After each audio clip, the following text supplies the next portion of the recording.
Yes, she is. Marcia couldn't be here today. She's our CEO. She's actually traveling to Spain to speak at the CA convention. So she sent me. My name is Greg Fabry. I'm the director of the men's program here at Benchmark. We're a 90-day minimum facility outside of Austin, Texas, actually in a little town called Manor.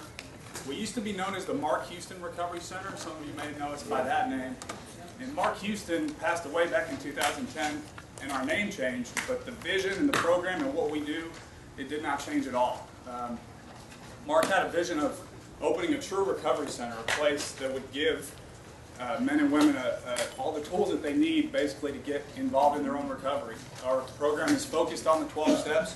One thing that's unique about us is that our residents work all 12 steps while they're in residence. By the time they leave, they've shared 3 fifth steps, they've listened to 3 fifth steps, and they're really immersed in the 12-step program. We do believe in working body, mind, and spirit. Our residents work out 5 days a week with personal trainers. They do Bikram yoga a couple times a week. It's a gender-specific program, so our men's program and women's programs are completely separate. Although they're on the same property, they don't ever intermingle.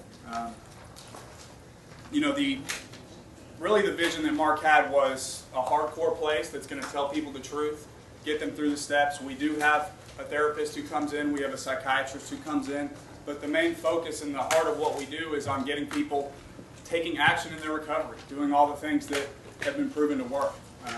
We're very interested in what our residents' feet are doing. We're very focused on action.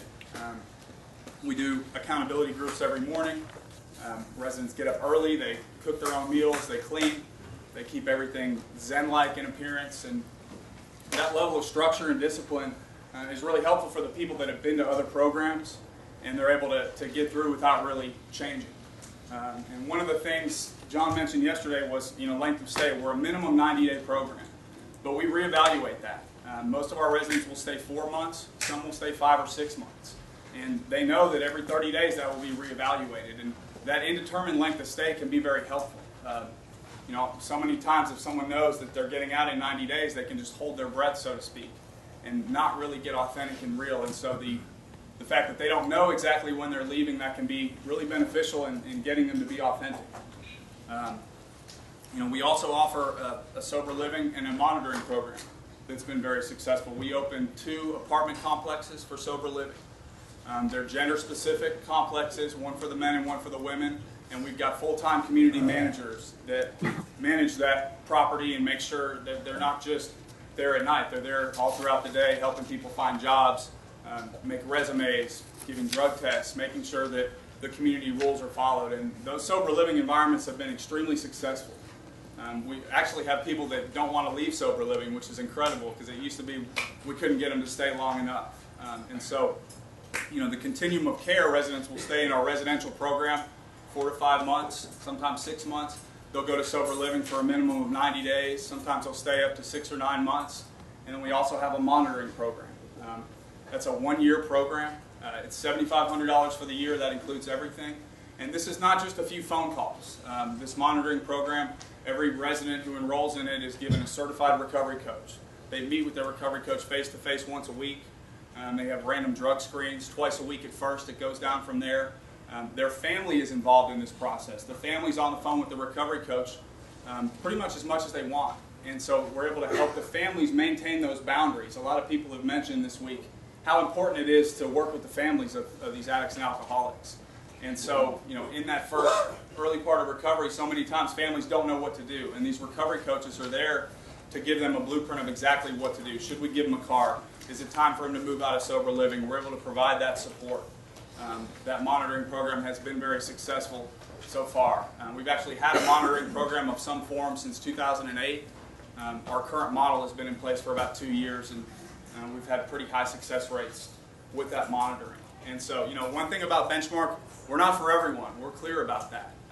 We're for your garden variety alcoholic or addict who has probably been through other programs, sometimes causes problems in other programs. They can do really well at Benchmark with a high level of accountability and discipline. But we do have to refer out a lot when we have people that have serious psychiatric issues that we can't really address. So I'm looking forward to meeting all of you, and I've met a lot of you already, who we can work with. Because we're clear on what we do well, and we're also clear on that we don't do everything well. The other thing I don't think I mentioned, sober living is $850 a month. It's very affordable, and our goal is for residents to be able to pay for that themselves by their second or third month. They get a job in sober living, and we've had pretty good success with people being able to get fully self-supporting during their stay in sober living. And really, my own personal experience with recovery, I went in and out of treatment, having no clue what was wrong with me and no clue what to do. There was never an action plan. I could talk about it all day, I could learn about recovery all day, but no one ever actually showed me the action I needed to take. And Mark Houston's philosophy was that we tell people the truth.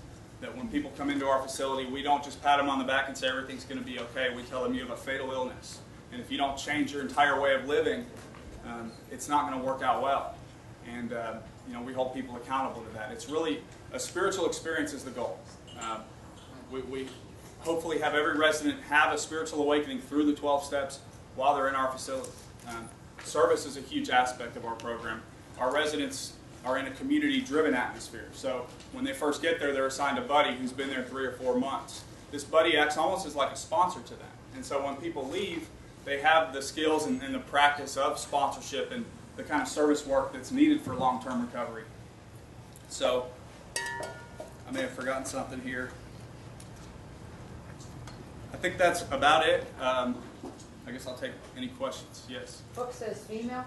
We do have 2 different, a men's and women's program. They're separate. Okay. And who currently owns Benchmark? A man named Wayne Kinsey owns it. When Mark Houston passed away, there was a change in ownership. This man actually had a family member come through our program, and he's a retired oil man out of Houston, and he really loved what we did, and so he purchased the place, and it's been incredible since he purchased it. He's just got such a big heart, has helped a lot of people with scholarships and stuff like that. For the sober living, can they come from another facility? Currently, we don't allow that. We've looked into that. But it's all, the Benchmark culture is really kind of our special sauce. The culture is one of peer accountability. The residents are all held to a very high standard, and so we don't want to mix that in with our sober living. Yes, sir. It's more of an affirmation than a question.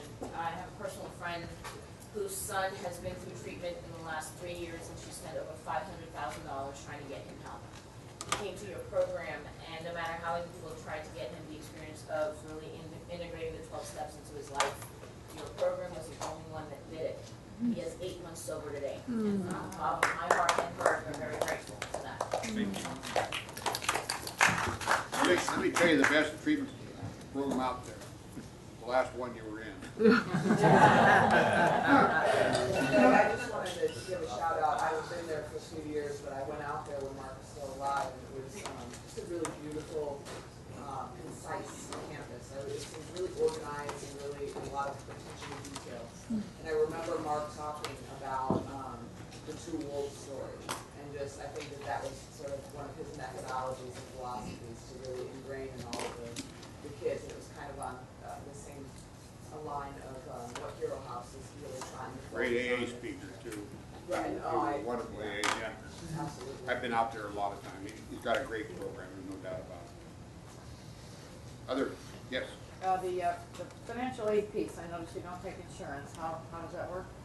Well, it's private pay, but we do have a scholarship fund that's a nonprofit that was set up. And so, there's scholarships on a limited basis. It depends on, some different factors. Anything else?